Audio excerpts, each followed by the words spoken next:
Hi friends, it's your old friend Lee from the Geekshow Podcast, and right as Book of Boba Fett wrapped up, I said, hey, all of you folks on Patreon, if you have questions about Book of Boba Fett or Star Wars in general, why don't you just hit me up? We'll do an old-fashioned Ask Lee Anything. And boy, I sat down and thought, I'm going to turn around and record this pretty promptly. I gave it a few days for the questions to come in. War broke out in Central Europe, and I entered a new stage of ennui like I have not experienced since the mid-1980s. So here we are a month after the original. Please feel free to ask me anything prompt popped up on Patreon. And here I am, as promised, just 30 days later than expected, with our first ever Book of Boba Fett, Ask Me Anything. And I apologize for things being quite so late. But world events being what they are. Anyway, I've had a couple hard ciders, so I'll make sure that this is the perfect state of mind for me to be in while I answer these questions. And for set dressing, there we go. So let me angle my microphone down so things work a little bit better. Let's get to the questions. Oh boy, is this going to work? We'll see. We'll see how well this works. Let's see. Oh, boy, the visibility in these things is terrible. I don't know how they do it. How do you do it, Dindran? All right. We need a bigger screen than that. There we go. Okay, let's look at the questions.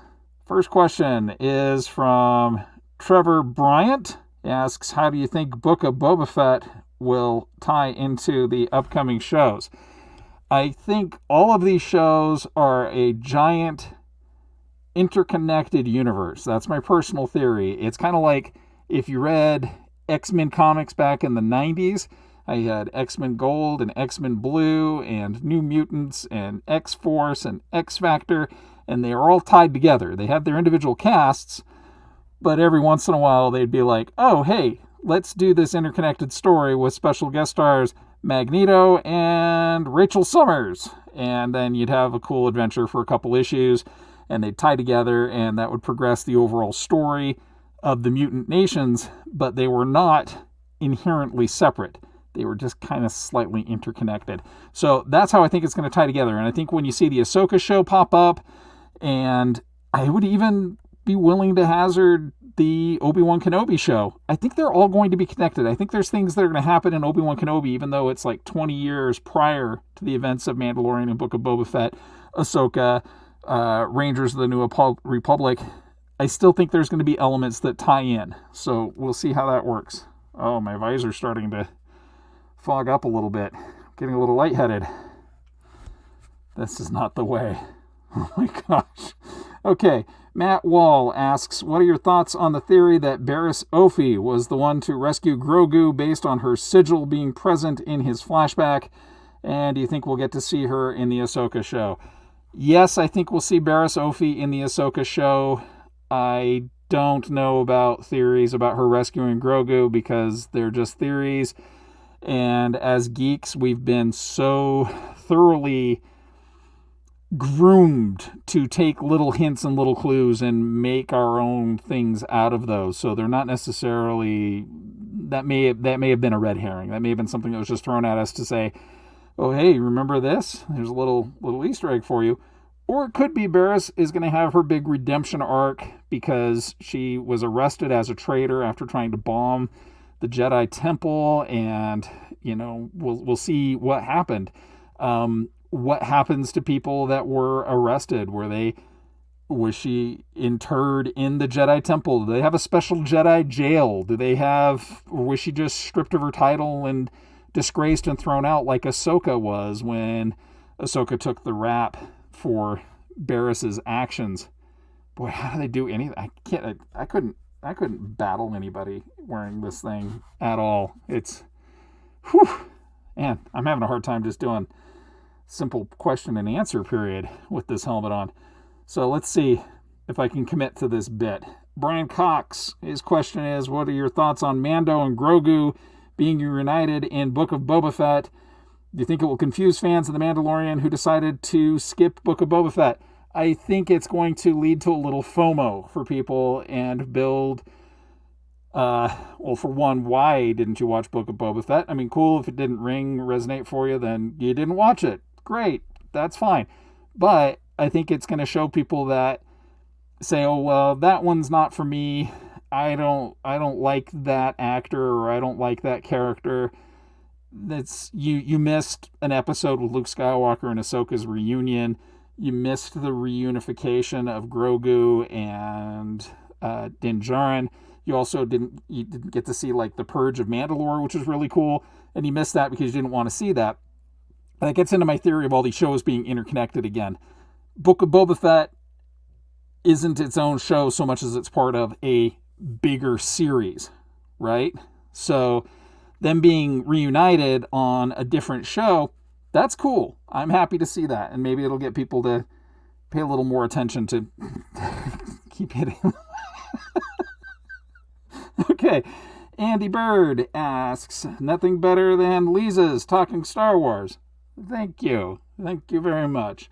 Thank you for doing this. I appreciate your praise there. Thank you.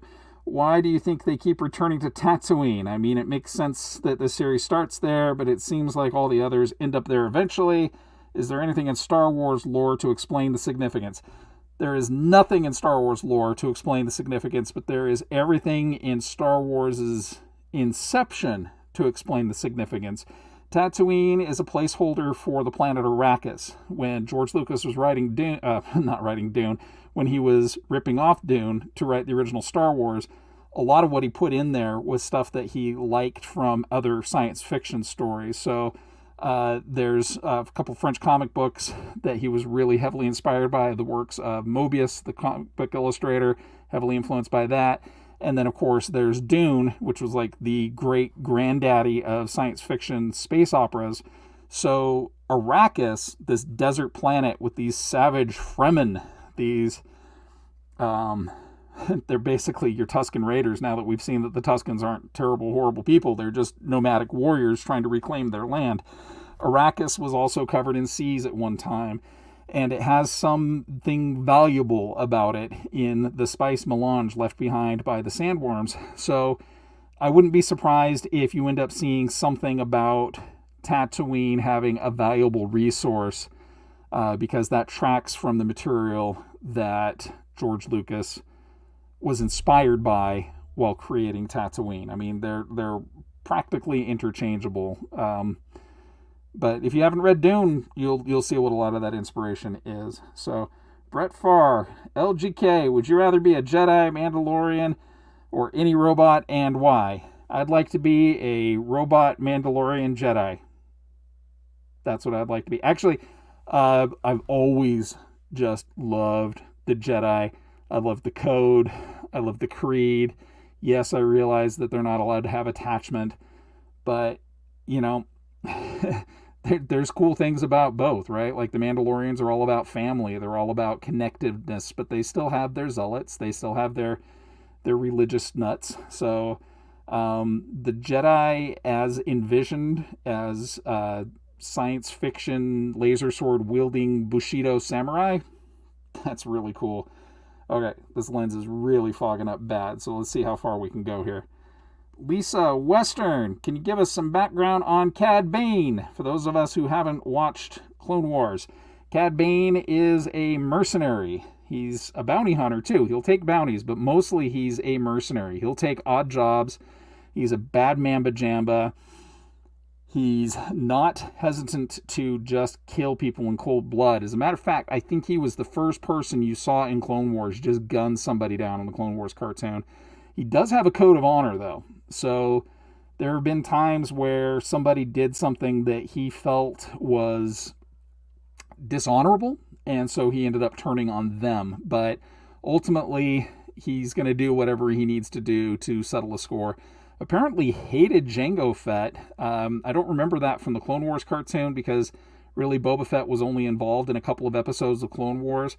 There was an episode of Clone Wars that was set for the final season that never got aired, but there's a really cool animatic storyboard showing how Cad Bane gave Boba Fett's helmet that distinctive dent up in the dome from his neutronic blaster.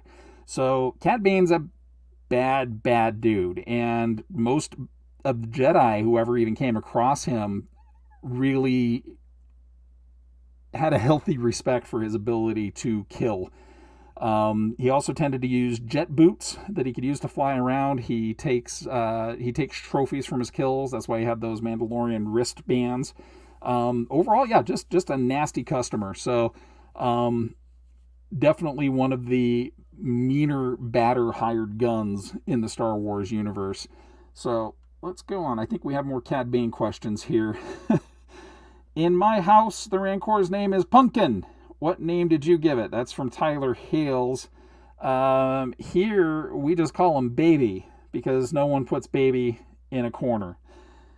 Kyle Volte. Since the Cara Dune Rangers of the New Republic has been effectively dropped, do you think there's a chance they'll pivot to Cobb Vanth for Marshals of the New Republic series? Or was it Marshals? Rangers was the original title. Cara Dune... Wow, that's a tough one, because I don't want to see somebody's politics be a reason why they get, their free speech be a reason for why they get axed from a show. But I also have no place in my life or my fandom for transphobes or homophobes. So move along. But what a great character. So I'm kind of sad.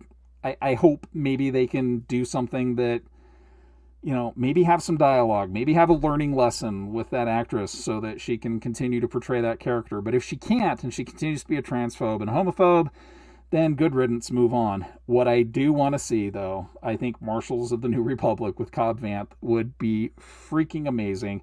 And then going back to the previous question, it brings us back to Tatooine for even more sand-on-sand action, even though it's harsh and irritating and gets everywhere.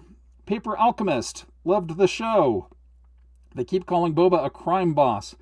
I don't really see him doing much in the way of crime after Bib's murder. Is he just offering people protection at the threat of payment, or is there more crime going on under the surface of his operation? Or is that the point? He's dismantled Jabba or Bib's crime empire and replaced it with sort of a self-appointed sheriff's service for the good of the people planet. Thanks for any insight. I think you're onto something. I think he came in. Carrie was the first to point this out. There was a lot going on where they were kind of emulating The Godfather. He was coming in and offering protection, and it was offering a protection racket. But as opposed to Don Corleone, Boba Fett seemed to say, "Hey, wait, these people are actually being oppressed by big business. These people are being kept down by tyrannical overlords and billionaires." And so he's saying, let's organize. Let's stop having bounty hunters and mercenaries getting killed off in rich men's wars. Nice little parable there. He's also saying that the people that are being kept down by wealthy racketeers should band together. So I think he's just bringing people together. It's an interesting story. I can see why people who think of Boba Fett as this lone wolf gunslinger, takes no crap from anybody, just guns them down in the street, and they're like, that's not my Boba Fett. I like this Boba Fett. He's got passion. He has concerns for the health and well-being of other people, which I think is neat to see. And as we get older, we start recognizing that, right? We start maybe going, okay, the hard-ass veneer that I had as a kid, that didn't work. That pushed people away. That didn't allow for community and togetherness. Maybe that's what we need. So I really kind of dig where they're going with the character, especially considering in canon we never really knew anything about him in the first place, other than, he's Jango's kid. Vincent Case.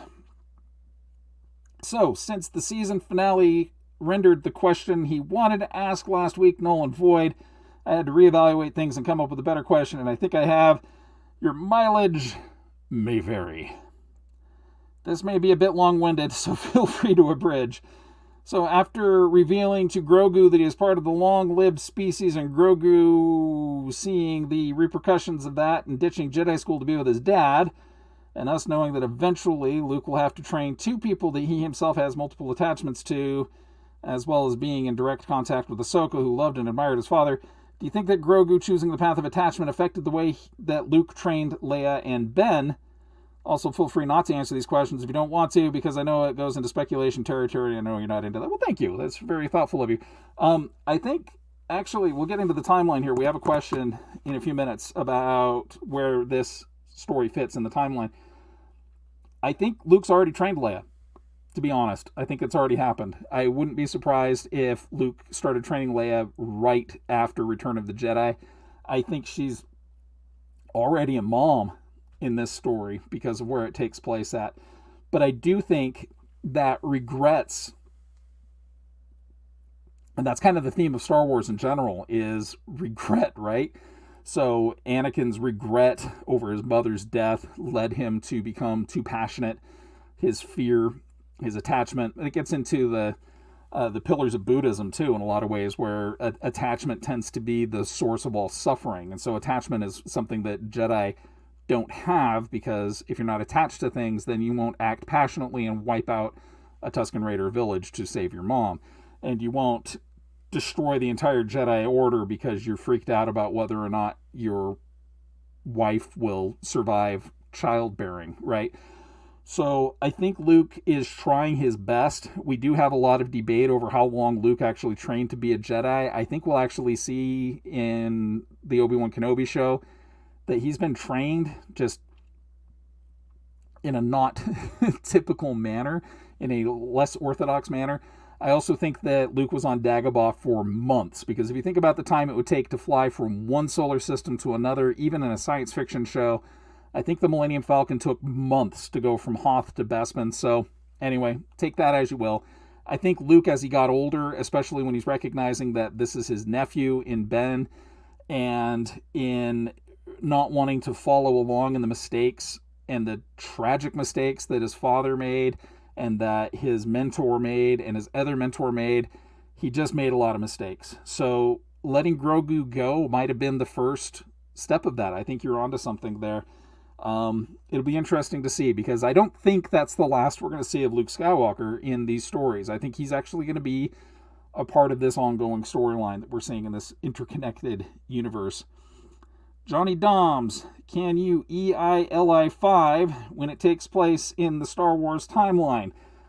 I think I know what that code means. So, the original series of The Mandalorian takes place 5 years after Return of the Jedi. Now, how much farther this is from the first season of The Mandalorian, we have no real way of knowing. It could be a few months, it could be a year.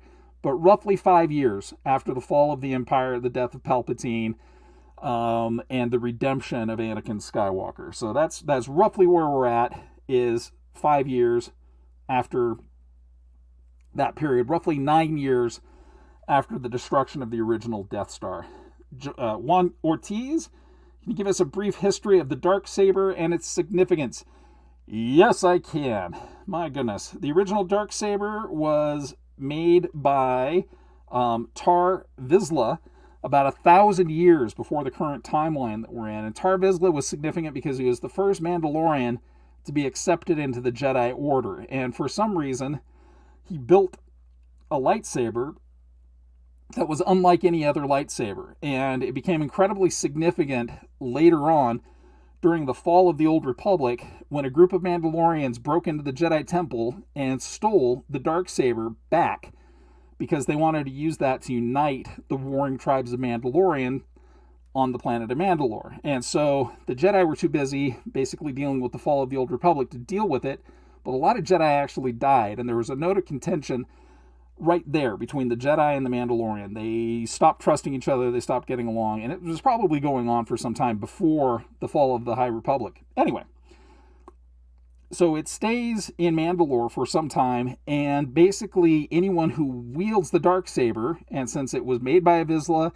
and had been stolen back by Vizslas, tended to be people in the Vizsla clan that were carrying the Darksaber.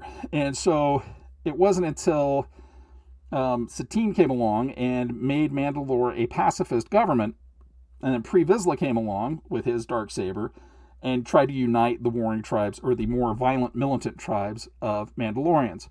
Darth Maul comes along and kills Pre Vizsla in combat, and that's the significance, is only a person who wins the Darksaber in combat is the rightful ruler of Mandalore. So with Darth Maul having the Darksaber, having won it in combat, he is now the ruler of Mandalore. And there are some Mandalorians who start having horns on their helmets, and if it weren't for the fact that Palpatine came back to Mandalore and kicked Darth Maul's ass 6 ways to Sunday, that's the only way that that siege of Mandalore from Darth Maul ended. Even then, he still had loyalists that broke him out of prison. He still used the Darksaber quite consistently. There's a weird little plot hole here that if Palpatine had actually paid attention to the Darksaber and had known anything about it, by defeating Maul in combat, Palpatine would have been the ruler, rightfully, of Mandalore. But I don't think he actually knew anything about the Darksaber, or he would have actually picked that up, because it would have been good to have him. And then you wouldn't have had to have the cleansing or the purge of Mandalore later on. So, flash forward about 15 years, and Sabine Wren and the members of the Ghost crew, they actually come across Maul's hidey hole on the planet Dathomir, where he was hiding out after, during the Clone Wars, he had led a campaign to kill all of the Dark Sisters there. So Sabine takes the Darksaber, not realizing that it's the Darksaber. She trains with it, and she learns how to use it in combat, and then she ends up fighting another Vizsla, who wants to take the Darksaber and use it to become the Mandalore and the leader of the Mandalorian people. She turns around and gives it, after defeating this Vizsla, she turns around and gives it to Bo-Katan. Bo-Katan then uses that to bring the Mandalorians together, but because she didn't win it rightfully in combat, that caused a schism in the Mandalorian people. There were people who were basically ultra-conservative, ultra-orthodox Mandalorians who said, no, she's not the rightful ruler, she's a stain, she's a blight. Then the Purge of Mandalore happened, she lost the Darksaber, and somewhere along the line, Moff Gideon finds it. And that's when the whole, the storyline in Mandalorian happens, where Din Djarin defeats him in combat. By all rights, Din Djarin is the Mandalore. He's the ruler of Mandalore. Even though he doesn't want it, he wants nothing to do with it. There's a reason why Bo-Katan did not take the Darksaber from him when he offered it to her, because she knows that no one would actually follow her because she didn't win it rightfully in combat. Also why she so desperately wanted to fight the bad guy there. So anyway, there's a handy little Wikipedia article there that you can follow along with if you want that information. So, all right, let's get back to our questions. Okay, Bridget Angus, for the show being set on Tatooine, do you think it's setting the universe up to mesh with others like Obi-Wan? Yes, I think you're onto something huge there. I really do feel like they're doing an expanded universe where the series is Star Wars and the individual shows are just chapters of the story. So Mandalorian, Rangers or Marshals of the New Republic, Book of Boba Fett, the Ahsoka series. Do not be surprised if we see a Dr. Aphra series. There's so many cool shows that they could put in this time period that would tell that story between episode 6 and episode 7 and really fill in and flesh out that whole missing 20-year period of time. So yeah, I do think that this is all part of an interconnected story, and I also think that Tatooine is a very vital part of the Star Wars universe. Something about desert planets and science fiction, right? Okay, Charles O'Keefe. Hey, LGK. Thanks for asking these questions on Boba Fett. As you know, I'm a huge Star Wars fan. These days, always have been, but just didn't have the right content to consume. Anyway, simple question. Is Cad Bane dead at the end? I think no. There are some lights flashing on his chest, so I believe that lots of people in that world with money have replacement parts of themselves or droid ones. Also, we don't know much about his species. They could be hard to kill. May the Force be with you as well, Charles. I think you're probably right.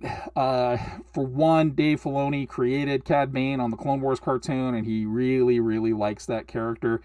I'm really surprised we haven't seen all of the Clone Wars characters, including one particular pirate, who I hope we see soon, because we know he's around during the sequel trilogy series, because he's got an animatronic version of himself at the Star Wars land. But yeah, I think you're time will tell with Cad Bane, because yeah, his story arc could handily tie up right now, and he died a lot like his inspiration in Angel Eyes from The Good, the Bad, and the Ugly. He died in a very similar way in a gunfight. So it would make sense for his story arc to be over now. But yeah, as we saw with Ming-Na Wen's character, he very easily could be alive. Somebody could have taken him to one of those cybernetic chop shops and got him a new heart or a new chest piece or whatever else that he needs. Aaron Langford, what prop, whether real or digital, would you steal for yourself? Digital would become real. Oh, thank you. From the set of the Book of Boba Fett. I've always wanted a gaffy stick. I always thought gaffy sticks were super cool, and especially after seeing how gaffy sticks are made, I think it'd be really neat. Actually, I'd take a whole Tusken Raider chieftain costume that was inspired by Omar Sharif's character from Lawrence of Arabia. Yeah, hook me up with one of those. Get me that whole costume, the gaffy stick. I'd be a happy boy. And I'd just wander around the streets of Salt Lake City, randomly shouting and raving with my gaffy stick at people that were on my lawn. So, Mike Anderson, we're going to need a real deep dive into Jizz Whalers. Yes, Jizz Whalers, Jizz Horns. Jizz Whalers are the band. Jizz Horns are the instrument. So, Figrin Dan was the front man of a 5-piece jizz whaling band. So, yeah, he played the jizz horn. There was another thing called a flugebox, I think. I can't remember what the names of the other instruments are, but somewhere in 1997, a limited edition series of Cantina Band action figures was released by Hasbro. May have even still been Kenner at the time, and that was the first time I saw the term jizz horn used in relation to Star Wars, and 26-year-old me laughed and laughed and laughed. Kyle Christensen, if you could only choose one series, Mandalorian or Book of Boba Fett, I wouldn't have to choose either because, as I've mentioned a few times now, I think they're all the same series. I really do. And my evidence I will put forward is all of the Marvel series that came out last year. Well, they may have been called WandaVision or Falcon and the Winter Soldier, but they all tied into the greater narrative. So I don't feel like I have to pick. Even though you asked a very good question, I feel like I don't have to pick. All right, our last question from Liza L. Bowman. So maybe this is a strange question, but the modifications to Fennec Shan's body to keep her alive. She's curious how that part of her remains humanoid. That part of her that remains humanoid gets nutrition. Any theories? If you watched RoboCop enough times, you'll remember that Murphy would put Gerber baby food into a port. So I think part of her guts got shot out. So that's what part of her got replaced. I bet you part of her digestive tract is still there. And if not, I bet you there's a synthesizer that takes food and breaks it down into the base components that she needs and then sends that out through her nervous system. Either that or there's some wonderflonium in a microneuro dinklobber that, anyway, I'm making words up at this point. So, I have no idea how much of Fennec Shan's abdomen has been replaced, how much of her digestive tract has been replaced. I know my grandfather had almost the entirety of his small and large intestine removed in the 1960s, and he was still able to get food. But that might also explain why he was such a miserable son of a bitch, because owie, owie, owie. All right, everybody, thank you so much for tuning in to my all Book of Boba Fett Wonder Ask Me Anything session. I really hope the audio actually turned out, even though I've got this bucket on my head. But you got to admit, I stuck to the bit, and we're all the better for it. Thanks so much for all of your support, everyone. And make sure to tune in to our live streams that we do every Saturday, 11:30 a.m. Mountain Time. But hey, if you're in Hawaii, it's like 7:30 in the morning, right? So you win. But if you're in Europe, it's late night. So I don't know. I feel bad for you then. But thanks again for your support. We appreciate everything you do, folks. We'll talk with you soon.